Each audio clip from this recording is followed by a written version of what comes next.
Hi everyone, welcome back to my read-along of A Tale of Stars and Shadow. Today we're moving on to chapter 2, so let's get into it. All right. She'd allowed herself to keep one good memory from before.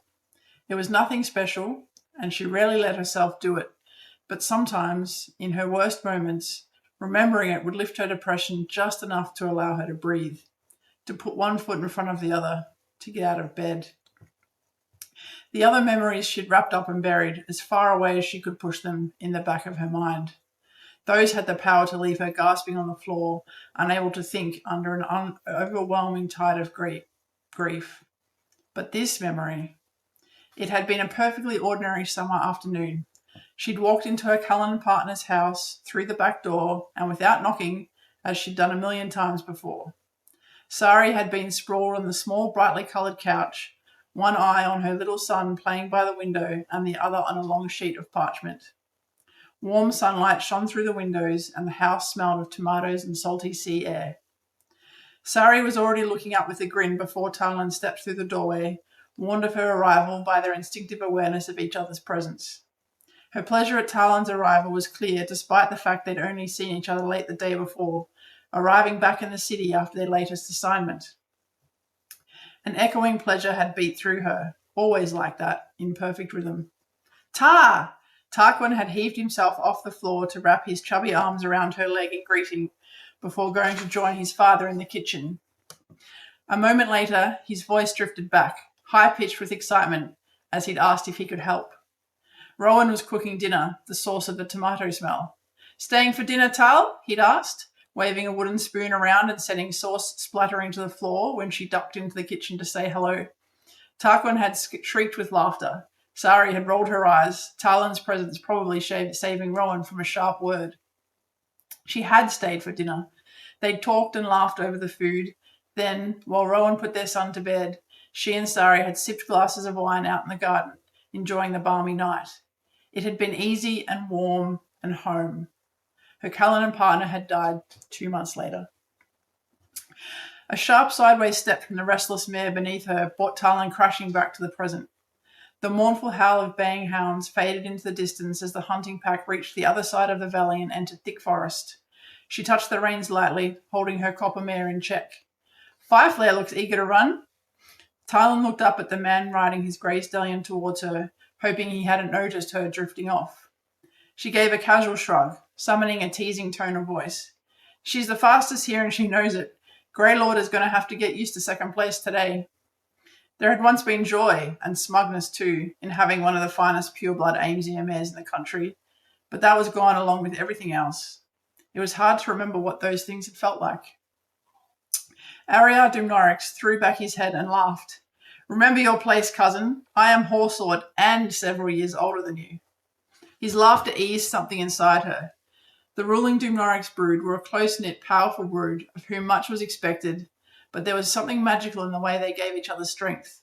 She'd needed that desperately when she left Port Lithely for Ryathl a year earlier.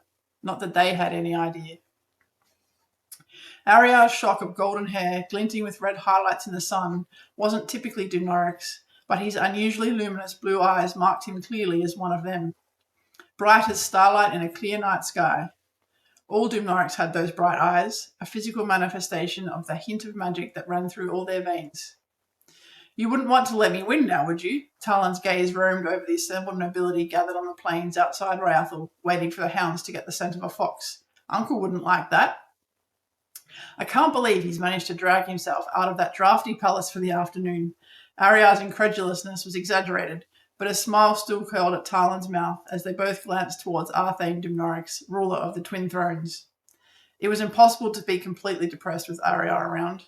She'd once just been like him. The king was in his mid-50s, his curling black hair still showing no sign of grey, his amber eyes sharp and intelligent, and a handsome, rugged face.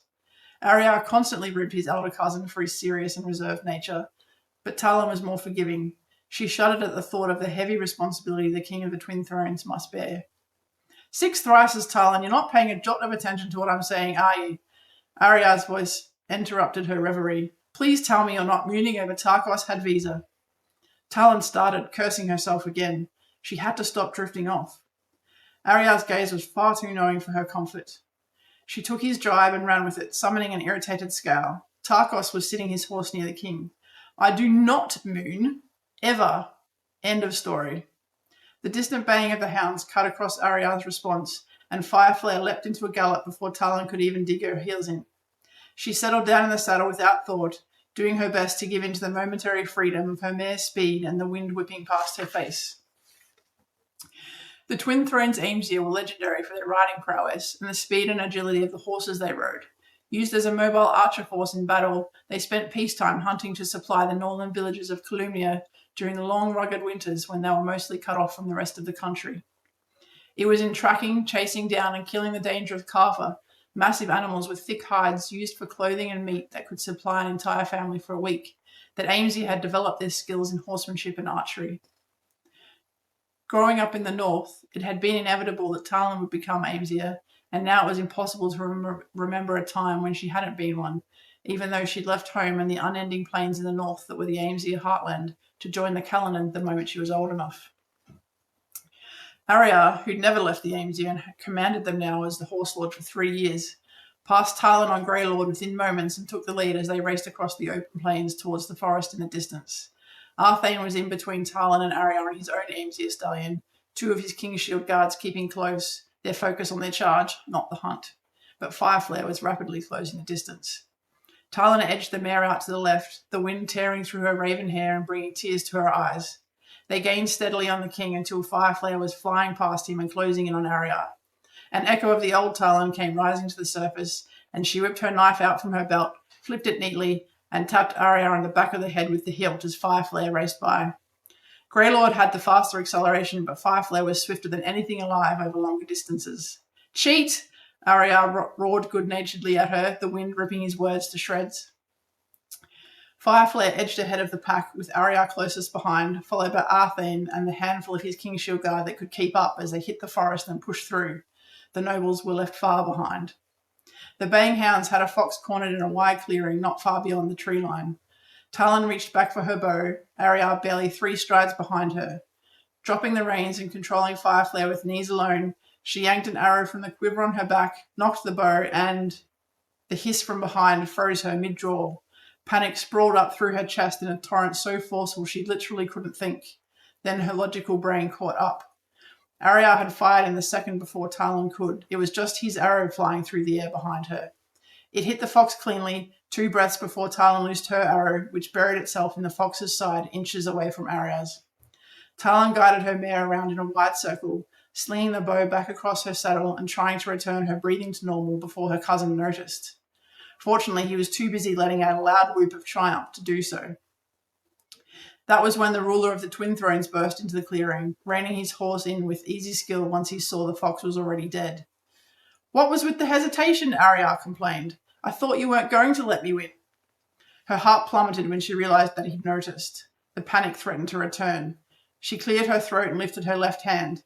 My wrist is still a little sore. Besides, I did win. Fireflare beat you here. Liar. Talyn resolutely shoved the voice away. She was currently in a phase of pretending that it didn't exist. But Ariar's arrow landed first. He takes the win, Arthane said, approval in his voice as he nodded at Ariar. Her cousin grinned in delight. Thank you for the outing, Arthane continued. Can you join me for lunch tomorrow? I can't. I'm sorry, Uncle, Talyn apologized. He wasn't technically her uncle. Her mother was his first cousin, but the diminutive was easy. Those of Dumnorix blood never used titles when speaking to each other, even if one of them did sit on the throne with 2 countries under its rule. I won't have another day off for a while. Of course, the next posting assignments are decided next week.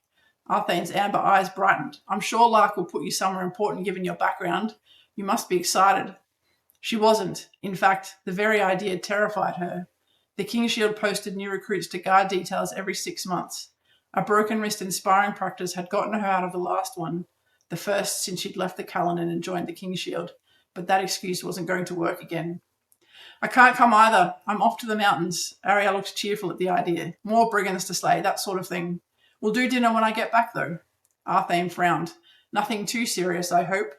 Not at all, Ariar assured him. In fact, we're planning an assault on one of their main supply bases near Port Lethili. A sideways glance at Talyn. One of the Callanan informants there came through in a big way. She gritted her teeth. Ariar's look told her the informant was one she and Sari had developed before her partner's death. She tried to be glad their hard work in finding him had paid off, but she failed miserably. Her hands tightened unconsciously on the reins, the leather cutting into her skin. She almost welcomed the pain. Arthane's amber eyes settled on her a moment, as if he sensed some of her distress despite the mask she wore, but eventually he nodded. Good work. Keep me apprised of the outcome. With that, he wheeled his horse around to turn back for the castle. Talyn? Ariar asked, looking concerned. He knew the story. They all did. But after a year, she'd developed a good enough pretense that they thought she'd moved on. The last thing she wanted was them to realise how broken she really was. Try not to get hit by a poorly aimed brigand arrow, she said lightly. Ryathl could be a drag without you around to liven things up. Don't I know it? You just stay here and polish your pretty Kingshield sword like a good little guard, and I'll be back quicker than you think. Lightly meant, there was still a hint of confusion in her cousin's tone.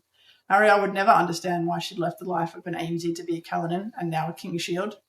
With a wink, he wheeled his horse and galloped away after the king. Soon after, he was surrounded by his own Kingshield guard, who'd been left trailing valiantly in his wake. Talyn let out a breath. Being amongst her relatives made her stronger, calmer, but it also meant having to summon the effort to maintain a semblance of what she'd been before. And now, left alone in the clearing, she was both relieved and tired. Sighing, she turned Fireflare back towards the city. She had just enough time to wash off the smell of horse and change before a promised meet-up with friends in the city. And somewhere between now and then, she'd need to summon the strength for more pretending. That came sooner than she'd hoped. She emerged from the clearing well behind Ariar and Arthane to find Tarkos Hadvisa, the Firthlander prince living at Ryathl court, waiting for her. As per custom between the Firthlander warlord and the king sitting the twin thrones of Kalumir and Cornwall, Tarkos had come to Ryathl 3 years earlier to live at court. Technically, he was a hostage, but nobody ever used that word. The twin thrones held sovereignty over Firthland, but Arthane and his father and grandfather before him essentially allowed the Firthlanders to run themselves. And to ease the sting, the Dumnorix often sent one of their brood to Sarmatia for a similar purpose. Ariar had spent 5 years there when he was younger. Tarkos' smile was reserved, but his hazel eyes were warm against his dark skin. Unlike the wild hair and beards of the fierce Firthlander Bearman detachment stationed with him in Ryathl, he was clean-shaven and wore his dark hair cut short. He caught her gaze, and his faint smile widened slightly. She gave him a quick smile as she rode up to him. They'd been lovers on and off since they'd met during a brief assignment that Talyn and Sari had been given in Ryathl, but it had never been anything serious. There was no room in her for anything serious, not anymore, and he seemed happy with that arrangement. Not that her uncle would be unhappy if they were serious. A match between her and a Firthlander prince was about as perfect as it came, and she supposed one day it would be official. Imagining that day was utterly impossible. But she liked Tarkos a lot. Is your uncle going to ensure you're posted to his guard detail? He asked eagerly as they began riding together back to the city. Talyn winced. She wished everyone would stop bringing that up. No, in fact, he'll do the opposite. We're Dumnorix, Tarkos. Neither of us would appreciate him pulling strings on my behalf. Thank everything for that. Tarkos sensed enough in her tone to let it drop, instead turning the subject to the hunt. She liked that about him, that he knew when to let things lie, and while she chatted with him about who had come first and last in the hunt, her mind turned over her options for how to manage what was coming next week. Part of her rankled at the endless drill and sparring that had been her life in the years since joining the Kingshield.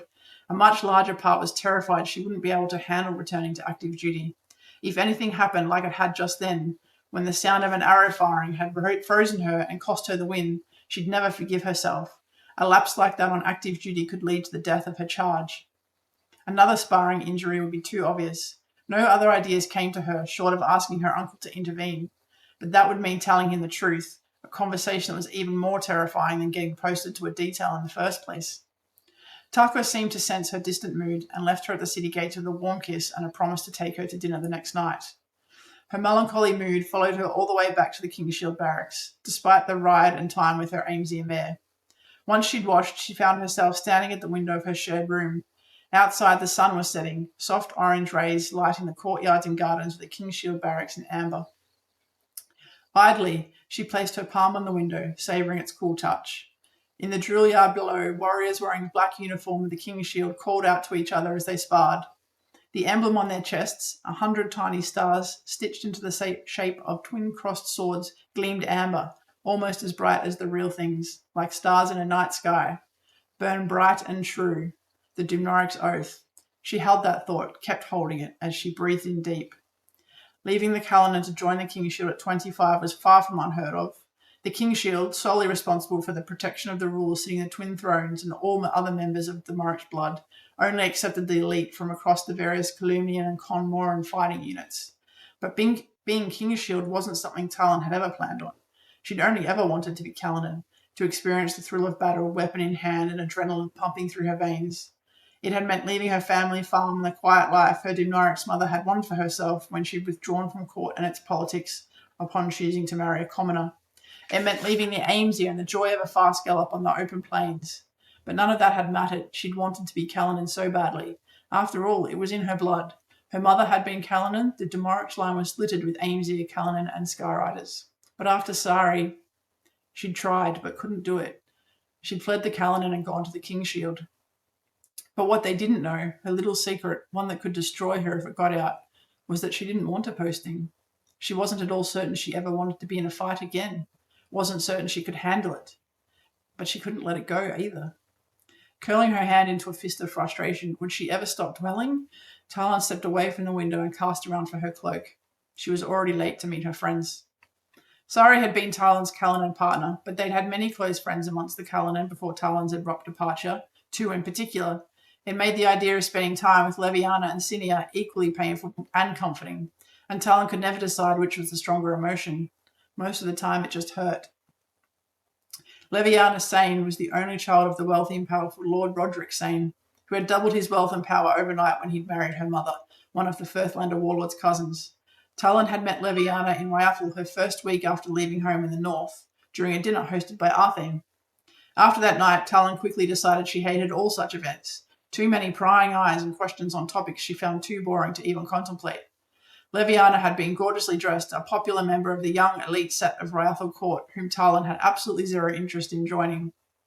It had taken those members a total of about 3 breaths to give up on courting the friendship of the newest and most mysterious Dumnorix family member in town.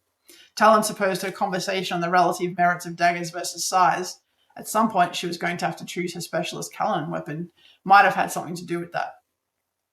She'd therefore been astonished to see Leviana standing amidst the small group of Callanan recruits the next morning at Callanan Tower. Well, parties are all very exciting and everything, but I have to do something with myself. She'd correctly read Talyn's shocked expression. Can't sit around my father's mansion all day for the rest of my life. I'd go mad with boredom. Throughout their apprenticeships and all the years since, Leviana had maintained her involvement in the social set, often disappearing at night for parties or dinners, but she'd become a friend like all those in the small group training together had. She was also one of the fiercest fighters Talyn had ever encountered, especially given her tiny stature. And while Talyn and Sari had essentially partnered by the end of that very first day, it hadn't been until graduation as full Callanan warriors 4 years later that Leviana and another member of their small group, Cinia Lead, had formalised their partnership. Leviana and Cinia were already there when Talyn entered the overly warm interior of their favourite inn. Both women smiled and waved Talyn over. As pint-sized as her partner, Cinia was also half Firthlander, but whatever noble blood ran in her family was distant and generations back. She'd grown up on her family's small farm just west of Ryathl. Off-duty, Leviana was wearing a beautifully tailored dress which brought out her eyes and shining dark hair. Her shoes were similarly stunning. In contrast, Cinia wore a simple shirt and breeches with the sleeves of her shirt rolled up to the elbows. They made a disparate sight. How many knives have you managed to conceal in that thing? Talyn asked as she took a seat. She couldn't see any. In full uniform, Leviana usually had about 10 of her signature weapons stored in assorted positions around her body. It had become a game to guess where. 6! Talyn snorted. No way. I can show you if you like, Leviana offered, beginning to reach down the back of her neck. No, that's fine. Talyn lifted her hands in surrender. I can confirm. Cinia rolled her eyes. She's already explained to me where each of them is. To be honest, it sounds a bit uncomfortable. Pfft, what's a bit of discomfort in comparison to being prepared? For what? Cinia asked. A sudden brigand attack in the middle of Ryathl? You never know, Leviana said airily. Cinia shook her head, then turned to Talyn, a teasing note in her voice. Tarkos not with you? Tarkos had plans with friends of his, Talyn said firmly. shutting down Leviana before she could say whatever it was she was about to. If Leviana had her way, they'd have been married the moment they met. The words perfect match were often bandied about. Talyn detested those words. That's good. It means we have some time with you, Tal, Cinia smiled. How have you been? Talyn shrugged as she leaned back further into her seat. This was the first time she'd seen them in months. They'd been away in the West on assignment. I'm good. The posting assignments happen next week. You're more patient than I am, Leviana made a face. I'd have quit in high temper by now. Everyone knows how good you are. How is it they've still got you in drill training? You know they only post recruits twice a year. They like to make sure we're thoroughly trained in guard procedures, Talyn said mildly. They should have posted you the moment your wrist healed. Your record speaks for itself. Cinia was the ruthlessly practical one and saw through Talyn far more clearly than Leviana. Unconsciously, the fingers of Talyn's right hand crept to her now fully healed left wrist. She fought to keep her face bland, not wanting to confirm any suspicions Cinia might have about that injury. Cinia, you're the best of the best, Leviana burst out. It's a waste for you to be shut up in the Kingshield barracks doing nothing but polishing your size. You and Sari were the best. No Callanan out there could match you. That hasn't changed. Under the table, Talyn's hands curled into fist. I don't want to talk about this. Talyn, Leviana's voice softened. We thought we were the best. Talyn shot to her feet, trying and not failing to shout. And she died for it. The chatter filling the inn paused temporarily, those sitting closest swiveling in their direction to see what the fuss was about. Anger gone as quick as it had come, she sank back into her seat, exhausted. Please, I don't want to talk about it. Cinia silently reached over the table and took her hand. Sorry. Talyn shook her head. I'll be posted next week, all right? Enough. She needed to change the subject. Have you been given a new assignment yet? No, actually. To Talyn's never-ending relief, Leviana took the segue and ran with it. It's nice to be back in the city and have a break. I've missed so many parties. You wouldn't believe all the gossip I've had to catch up on. Talyn smiled, trying to lighten the mood. Do you have any idea where they'll send you next? We hear word there's a trip to Montan coming up, Cinia said, keeping keen interest edging her voice. Montan? Talyn perked up. She'd never been there, but that was true of most residents of the Twin Thrones. A sprawling empire across the sea to the distant north, Montan sat west of the small kingdom of Mithrena, her father's birthplace. While trade was vibrant between Montan, Firthland, the Twin Thrones, and to a lesser extent Mithrena, successive rulers of the Twin Thrones had historically refused to send a crowned representative to Montan for one compelling reason. They used slave labour. Cinia seemed to be following a similar train of thought. I'm not sure what's changed, or if anything has. This would be a Callanan liaison assignment only, not a formal crown representative, aiming to build relationships with the Montani army. Even so, Talyn muttered. Like all her family, she believed the mere idea of slave labour, the thought that the life of a person could be bought and paid for, was utterly abhorrent. Whoever goes will likely have a chance to see Mithrena too, Cinia added. I still struggled to get my head around the idea of people with wings. Leviana sounded fascinated by the idea. It's not all that different from our Skyriders, Talyn said, and apparently they helped King Elendor during the Firthlander War. Leviana and Cinia shared a quick glance. Peace had reigned between Firthland and the Twin Thrones for generations, but the time of war hadn't been entirely forgotten, nor had its consequences. Arthane allowed Warlord Hadvisa a lot of freedom to rule, but the fact remained that Firthland was effectively a vassal state of the Twin Thrones.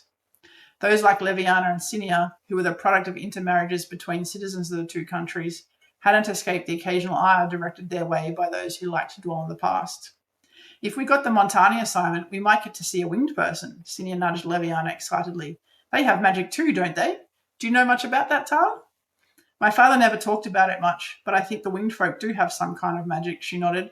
He told me once it's different from Callanan magic, though. It's odd how little we know about them, right? Leviana frowned. They really keep to themselves. Talyn had never thought about it like that, but Leviana was right, and her father had always been so reluctant to talk about his home. It might be a self-preservation thing, Cinia suggested.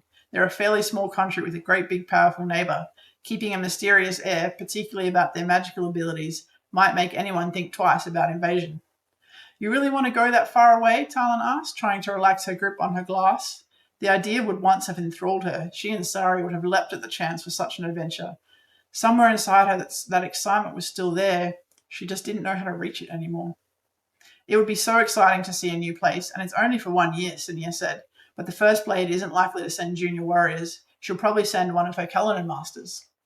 You should go for it anyway, Talyn advised. You might not get it this time, but they'll know you're interested, and hopefully they'll remember that the next time it comes up. Good advice, Cinia flashed her a smile. A brief silence fell as they sipped ale and soaked in the lively atmosphere around them. Though they hadn't seen each other in a while, Leviana had written often, and Talyn looked over at her as she remembered the big news her friend had announced in her most recent letter. "How is your mother?" she asked. Leviana had been an only child until her parents had announced several weeks earlier that they were expecting. It was a shock to everyone given their older ages, but Leviana had nonetheless sounded thrilled at the idea of a baby sibling. "She's well, according to the healers. Father is desperately hoping for a boy." Leviana scrunched up her face. "Then he might have the proper heir he's always wanted." Talyn and Cinia shared a look. Leviana's parents hated that she'd chosen to join the Callanan and pressured her constantly to leave. Her friends didn't talk much about it, but the pressure had to be stressful. "Be careful, Levs," Cinia warned softly. "Why? It will be perfect. I'll have a cute little baby sibling to fuss over, and they'll stop harassing me about leaving the Callanan." Leviana's voice indicated she wanted to talk about this about as much as Talyn wanted to talk about Sari, so she pushed her half-empty mug away and rose. "I have drill early in the morning, so I should probably get going." Leviana's face fell, but neither of them challenged her abrupt departure. Cinia offered a cheerful wave. "We'll make sure to come find you before we head out on our next assignment." "Make sure you do." Talyn managed a smile, then turned and pushed her way through the crowd, letting out a breath of relief when she reached the warm evening air outside. By the time she walked back through the busy city streets to the Kingshield barracks, weariness tugged at her muscles. She grew tired so quickly these days. Shaking off that depressing thought, she went through the gates, turning left for the barracks. But she'd only taken a couple of steps when one of the new recruits came running up. "Guard Dynan?" he asked. "The First Shield wants to see you." "Now?" she frowned. The overall commander of the Kingshield rarely conducted business outside of daylight hours. It was even rarer that he called junior guards to his office for one-on-one meetings. "Yes, Guard Dynan. He asked me to wait for you here and send you straight up." Once the recruit had run off, she stood, hesitating. A summons like this probably meant she was about to get early advice on the posting they'd decided for her, the courtesy no doubt due to her Dumnorix blood. This is a good thing. Her fingers crept to her wrist again. She hated the indecision that had been wavering in the middle of the Kingshield yard, hated that a big part of her wanted to ignore the summons and hope it just went away. And now she'd run out of time to come up with a way to get out of a posting. "You'll be fine." Firmly ignoring the voice in her head, she straightened her shoulders and turned for the building where the First Shield had his quarters. It was going to be fine. All right, well, that brings us to the end of Chapter 2 of A Tale of Stars and Shadow. Here's a brief pause before I go into my author comments, just for those of you who may not have read the book yet who don't want any spoilers. Now is the right time to tune out and then head on to Chapter 3. I hope you enjoyed that. I did.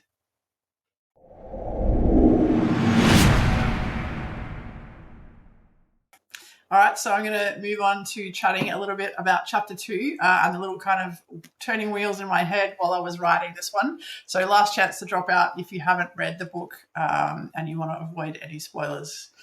Okay, so Chapter 2 was probably the most difficult chapter in this entire book to write. And you probably noticed that as a reader because there is a lot of info dumping happening in this chapter. I try to avoid that as best I can, but in this instance, I needed to introduce Talyn, the Dumnorix brood, and their kind of connection to her, give you a sense of her background and how she comes into this book and what's happened to her and where she's at now, and a sense of kind of the political landscape quite quickly so that you could understand essentially where Talyn's coming from as the story moves forward. But to get all that into one chapter to kind of give the reader as much as they need to know without going overboard and still trying to keep the scene moving and interesting, really hard. Not convinced I did it as best as I would have perhaps been happy with, but here we are. We start off with Talyn at the hunt, and she remains absolutely broken and devastated about the loss of her Callanan partner, Sari. A year has passed since Sari died, and Talyn has come to Ryathl largely because that's where her Dumnorix relatives are, Ariar and Arthur the King, and because of the way that family bond works, that's basically keeping her on an even keel and keeping her functioning, while she absolutely does nothing about moving through the grief that she's feeling about Sari, and also keeping that hidden from them because she doesn't want to admit it as a weakness, that she kind of doesn't even have a clue about where to start moving on with that grief. So she's at the hunt. That scene in the clearing where she's about to kill the fox but hesitates and panics because she hears the hiss of the arrow from Ariar just behind her is a kind of a really good way to show just how not functioning she essentially is. Like, those skills that she's developed and honed over the years are still there, but the link between that and who she is now is broken, is disconnected because of the grief of losing Sari.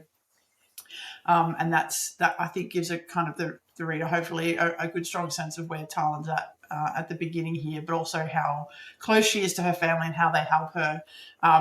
Which brings me on to Ariar, who is one of my absolute favourite characters in this series. He is an absolute delight. He makes me feel good when he's on the page. I love writing him. I love what he brings out in the other characters when he's in a scene with them. And he's just an all-round absolute pleasure to have in a book. And I have thoughts about using him in future stories as well. And then we have Arthane, the King of the Twin Thrones, Talyn's much older uncle, who's a much more serious individual, which the Dumnorix tend to be, carrying the weight of ruling those countries on his shoulders quite comfortably, but makes him far more serious individual. We also get introduced in this chapter to Talyn's two close friends, Leviana and Cinia, and they are both based on people that I know. I do love to include people in my life in my books, especially when the characters that I have in mind kind of fit those people. And in this case, Cinia and Leviana are two fantastic characters, a fantastic pairing. And they, for those of you who have read the book, they add a nice little kind of spice, I guess, to the story as we go forward and accompany Talyn on her adventures. I think it was fun meeting them that way, with Leviana with the knives hidden all about her person, and kind of introduced to Cinia's ruthless pragmatism. And in terms of having people in my life in books, I should note that the character of Sari is also based on my real life best friend, who never fails to rib me about the fact that I killed her off right even before the novel started. But she's amazing. The character of Sari is amazing, and that's why. And then, of course, we end this chapter on Talyn being summoned to go and see the first shield, and is now in an absolute panic about that. Guys, I'm having a lot more fun than I thought I would doing this. I'm already invested in the story, and I kind of want to jump straight through the next chapter and read it. So that probably won't be too much longer before you guys get that one. All right. Have a great day.